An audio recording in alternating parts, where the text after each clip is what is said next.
अस्सलाम वालेकुम स्टूडेंट्स, उम्मीद करता हूँ आप सब खैरियत से होंगे। बिस्मिल्लाहिर्रहमानिर्रहीम। Chapter number 4 class 9 physics, chapter number 4 turning effect of forces का एक सब टॉपिक है सेंटर ऑफ मास। इस टॉपिक में हम सेंटर ऑफ मास और सेंटर ऑफ ग्रेविटी के दरमियान डिफरेंस को पढ़ चुके हैं। आज हम इस चैप्टर में सेंटर ऑफ मास नहीं बल्कि सेंटर ऑफ ग्रेविटी में डिफरेंस भी थोड़ा सा डिस्कस करेंगे फर्दर डिटेल के लिए, और centre of gravity of different shapes, symmetrical shapes और इरेगुलर शेप्स के बारे में आज हम ब्रीफली डिस्कस करेंगे। तो सबसे पहले स्टूडेंट्स बात करते हैं सेंटर ऑफ मास। ये जैसा कि कल मैं आपको बता चुका हूँ इससे प्रीवियस वीडियो में कि सेंटर ऑफ मास क्या है। सेंटर ऑफ मास एक्चुअली किसी सिस्टम का वो पॉइंट है जहाँ पे आप फोर्स अप्लाई करते हैं और वो पॉइंट मूव करता है without rotation. Centre of mass is centre of mass of a system is such a point where applied force causes the system to move without rotation। ये डेफिनेशन है centre of mass. एक होता है centroid. Centroid centroid ये क्या होता है? Centroid centroid और सेंटर ऑफ मास में बहुत सारा फर्क है। सेंट्रॉइड किसी भी चीज का सेंटर होता है, किसी भी चीज का सेंटर, उसे सेंट्रॉइड कहते हैं। जबकि सेंटर ऑफ मास जो होता है ये किसी भी चीज का सेंटर नहीं होता, जरूरी नहीं है। लाइक है, मैं आपको एक एग्जांपल देता हूँ। ये मेरे पास डस्टर है, ठीक है, ये मेरे पास डस्टर है। सेंट्रॉइड का ताल्लुक एरिया से होता है, सेंट्रॉइड का ताल्लुक एरिया से होता है। फिर एग्जांपल देता हूँ। ये मेरे पास डस्टर है, मैं इस डस्टर पे पीछे से लाइट फॉल करता हूँ, इस पे लाइट फॉल करेगी, इसका शैडो यहाँ पे बनेगा। लाइक ये डस्टर का शैडो बन गया, ये इस डस्टर का शैडो, ठीक है। लाइट मैंने फॉल की, जैसे वो शैडो आपको नजर आ रहा है, थोड़ा सा इसका शैडो बन गया। अब ये शैडो जो है इसका एरिया है, लेकिन इसका मास नहीं है। इसका एरिया है तो इसका सेंट्रॉइड है, इसका एरिया है तो इसका सेंट्रॉइड है। इसका मास नहीं है तो इसका सेंटर ऑफ मास नहीं है। सेंटर ऑफ मास का ताल्लुक किसी बॉडी के मास के होने से है, ये याद रखिएगा। सेंट्रॉइड और सेंटर ऑफ मास में यही डिफरेंस है कि सेंट्रॉइड का ताल्लुक एरिया से है और सेंटर ऑफ मास का ताल्लुक किसी बॉडी के मास के होने से है। मास होगा तो सेंटर ऑफ मास होगा। लाइक एस ये डस्टर है, ये इसका एरिया है, इस एरिया का सेंटर यहाँ कहीं पे होगा। और अब इसको मैं इसकी साइड टर्न करता हूँ, अब इसकी साइड ये वाली है, अब ये इसका एक एरिया है, इसका सेंटर यहाँ पे होगा, यानी कि इसकी डिफरेंट साइड का सेंट्रॉइड जो है वो अलग अलग हो, ठीक है। इसी तरह एरिया का ताल्लुक सेंट्रॉइड से है, सेंटर ऑफ मास का ताल्लुक किसी बॉडी के मास से होने के है। जबकि इस पूरे डस्टर का जो मास है उसका जो सेंटर है वो इसका सेंटर ऑफ मास है। अंडरस्टैंड? ये आपको सेंट्रॉइड और सेंटर ऑफ मास में समझ आ गई होगी। तो अब मैं चलता हूँ अपनी अगली चीज की तरफ, जो है centre of gravity. Centre of gravity students के बारे में भी हमने थोड़ा सा डिस्कस किया था। सेंटर ऑफ ग्रेविटी क्या है, ये आपके पास 8 से 9 मिनट की वीडियो जो है, इसमें आपको सेंटर ऑफ ग्रेविटी की डिफरेंट शेप्स, प्लम लाइन और एक्सपेरिमेंट के बारे में लेक्चर है जो हमारा इसका प्रीवियस रह गया था, तो उसको आज हम कंप्लीट करेंगे, ठीक है। Centre of gravity, centre of gravity basically वो पॉइंट है, सेंटर ऑफ मास और सेंटर ऑफ ग्रेविटी में भी डिफरेंस है। सेंटर ऑफ ग्रेविटी बेसिकली वो पॉइंट है जहां पे उस बॉडी का सारा वेट, नॉट मास, सारे का सारा वेट डाउनवर्ड एक्ट करता है, नीचे की तरफ लगता है। उसे कहते हैं सेंटर ऑफ ग्रेविटी। ये हमने पढ़ा था कल। आज हम centre of gravity of symmetrical shapes के बारे में, centre of gravity of symmetrical shapes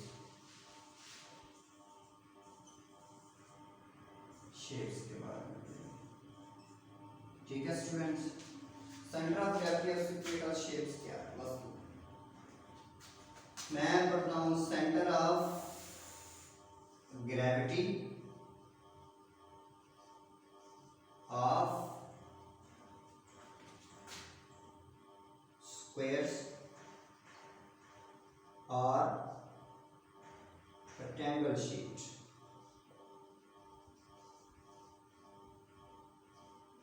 के students, centre of gravity of square और रेक्टेंगल शीट कहाँ पे होगी, कैसे होगी? ये कुछ शेप्स हैं ना, ये सिमेट्रिकल शेप्स हैं, रेगुलर शेप्स हैं, ये तब्दीली नहीं है। लाइक एज मैं एक स्क्वायर ड्रा करता हूँ, ये मेरे पास एक स्क्वायर है, इसका वो कहेगा। अब यहाँ पे जो आपकी बुक पे सेंटर ऑफ ग्रेविटी है, टेक्स्ट बुक क्लास 9 की पंजाब बोर्ड की, उसका जो centre of gravity next page है ना, उस पूरे पेज पे डिफरेंट शेप्स हैं और उनके सेंटर ऑफ ग्रेविटी के बारे में पूछा गया, वहाँ पे बताया गया है, पूछा भी गया है, बताया भी गया है। और ये इनमें से एक शॉर्ट क्वेश्चन भी बात हर दफ़ा बोर्ड में आता है कि जी बताएं जी, how we find the center of gravity of rectangular sheet, how we find the center of gravity of sphere। इस तरह से डिफरेंट चीज़ों की सेंटर ऑफ ग्रेविटी के बारे में एक शॉर्ट क्वेश्चन पूछा जाता है, इसलिए हम इसे डिस्कस करेंगे। Centre of gravity of square और रेक्टेंगल शीट कहाँ पे होगी? अब ये देखिए, इसकी सेंटर ऑफ ग्रेविटी कहाँ पे होगी? इसकी सेंटर ऑफ ग्रेविटी इसके डायगोनल का सेंटर होगी। इसके सेंटर ऑफ ग्रेविटी इसके डायगोनल्स का सेंटर होगी। डायगोनल्स कहाँ से होते हैं? ये एंट्रीज जो होती हैं इन्हें डायगोनल्स कहते हैं। अब ये देखें, ये पॉइंट बना, तो ये वाला जो पॉइंट है ये इसका क्या है? Centre of gravity.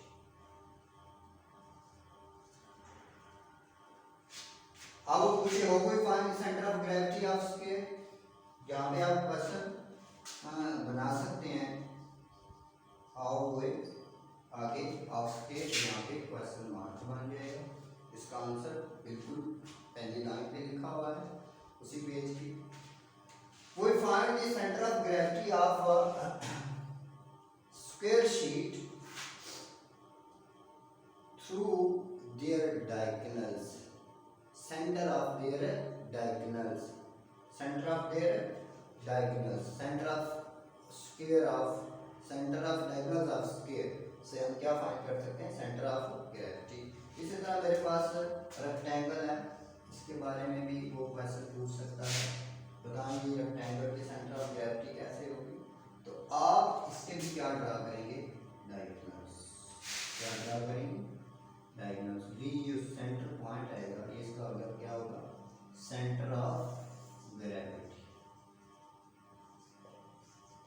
ओके, ये तो बहुत इजी है। This is called diagonal. Diagonal diagonal diagonal, ये आपने चैप्टर नंबर 1 में भी डायगोनल मैट्रिसेस के बारे में पढ़ा हुआ है, मैट्रिसेस के बारे में। ये वही डायगोनल्स हैं। अब ये सेंटर ऑफ ग्रेविटी आपका स्क्वायर का और रेक्टेंगल का। अब हम पढ़ते हैं centre of gravity. Centre of gravity of sphere और solid sphere. Solid sphere, centre of gravity of sphere और सॉलिड स्फीयर हमने अब पढ़नी है। ये तो था स्फीयर और रेक्टेंगल। आज हम पढ़ेंगे स्फीयर और सॉलिड स्फीयर। मतलब सॉलिड स्फीयर हो या होलो स्फीयर हो, ठीक है, उसकी सेंटर कहाँ पे होगा? Centre of gravity, centre of gravity of sphere or solid sphere. Solid sphere is the point of its sphere center.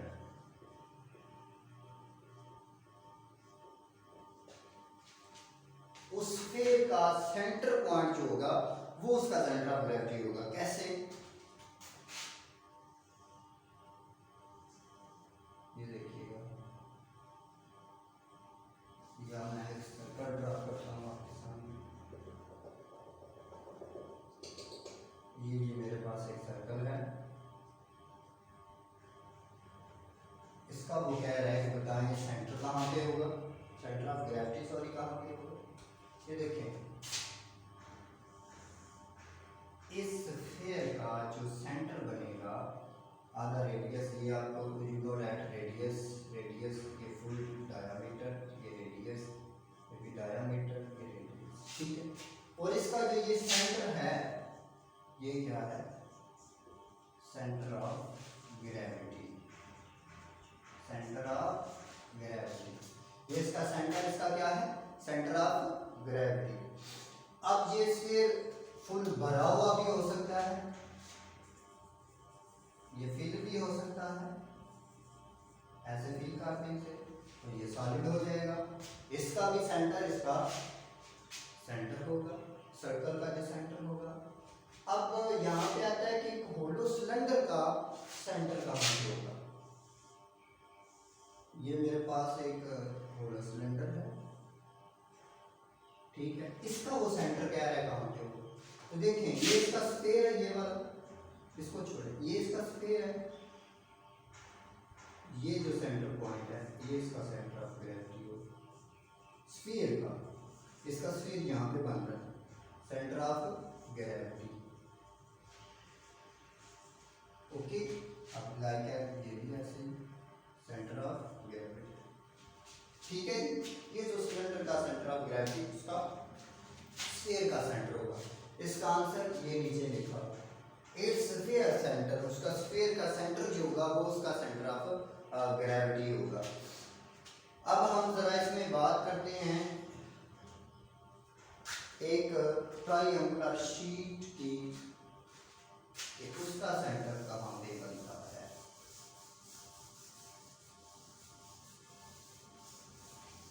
Student को क्वेश्चन अक्सर ये बोर्ड का क्वेश्चन है और बोर्ड में आ भी जाता है कि एक ट्रायंगुलर शीट है, उसका बताएं सेंटर कहाँ पे होगा। ये ट्रायंगुलर एक शीट है, इसका बताएं सेंटर ऑफ ग्रेविटी कहाँ पे होगा।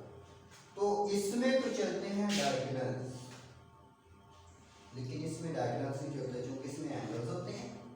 अब इसमें क्या होता है, एंगल्स के मीडियन से हम ड्रा करते हैं, ऐसे एंगल्स के मीडियन ड्रा इस तरह से, इस तरह से, ठीक है स्टूडेंट्स। ये एंगल्स के क्या होते हैं, मीडियंस। इस तरह से हम एंगल्स के मीडियन ड्रा करते हैं और जो सेंटर पॉइंट हमें मिलता है वो इसका सेंटर ऑफ ग्रेविटी होता है।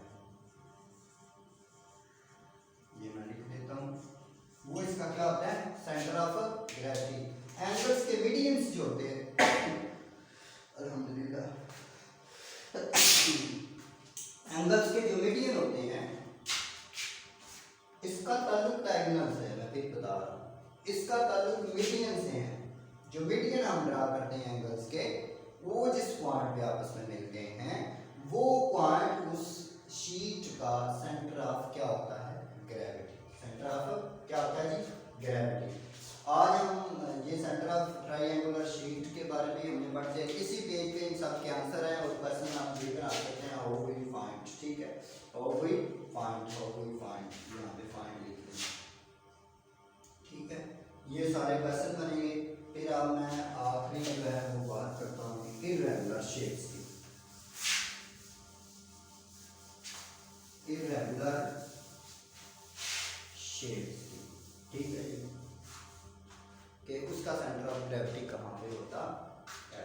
irregular shapes की। irregular shapes, center of gravity of irregular shapes, center of gravity of irregular shapes, ठीक है स्टूडेंट्स। वो कैसे फाइंड होती है? वो फाइंड होती है through plum line, through plum line.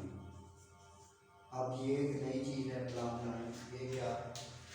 Plum line एक ऐसा एक सिस्टम है, फर्स्ट ऑफ ऑल ये एक सिस्टम है जिसमें एक मेटल बॉब होती है, नंबर 3 एक स्ट्रिंग होती है,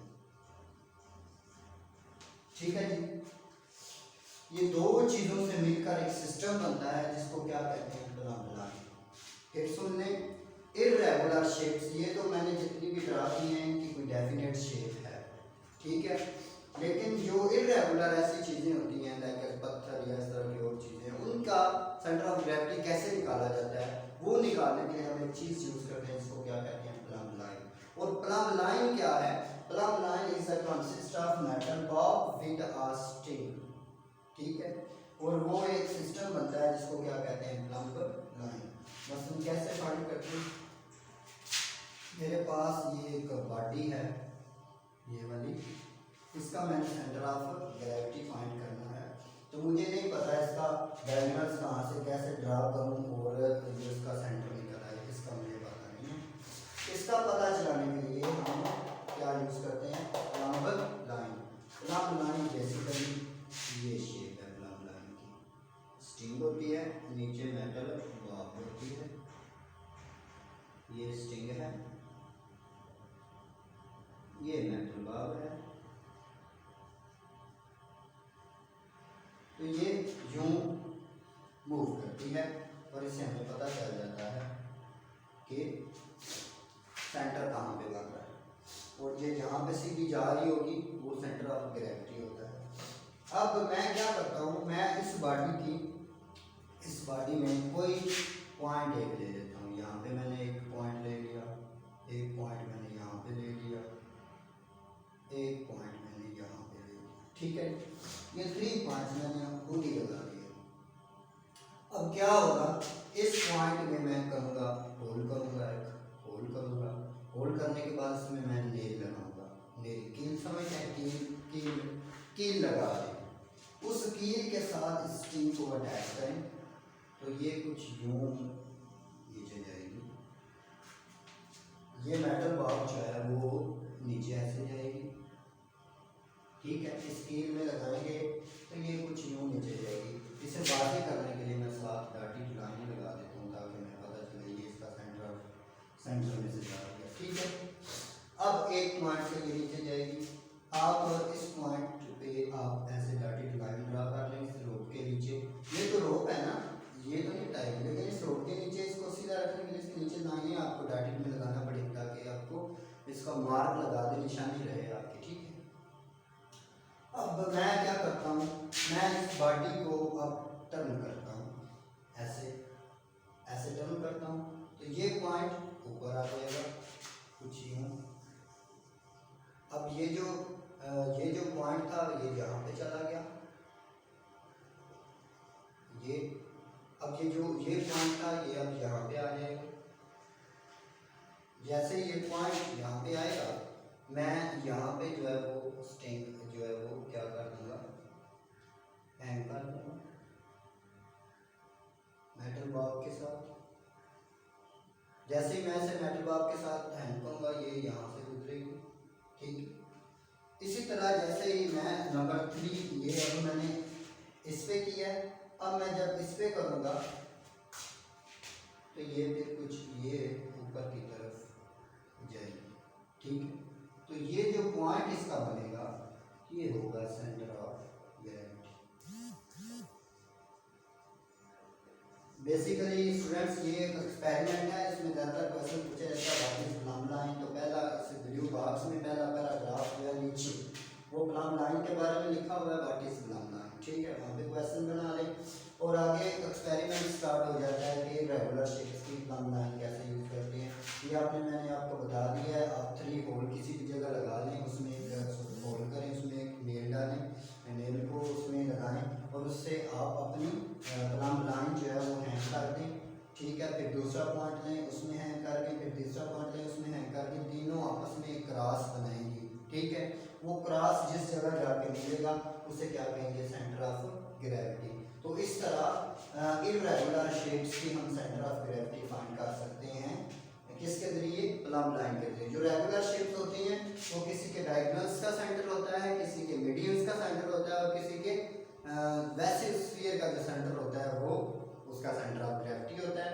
लेकिन इर्रेगुलर शेप्स में वो हम ये प्लम लाइन यूज करते हैं। प्लम लाइन मेटल बार और स्ट्रिंग से कंसिस्ट होती है। इसको हम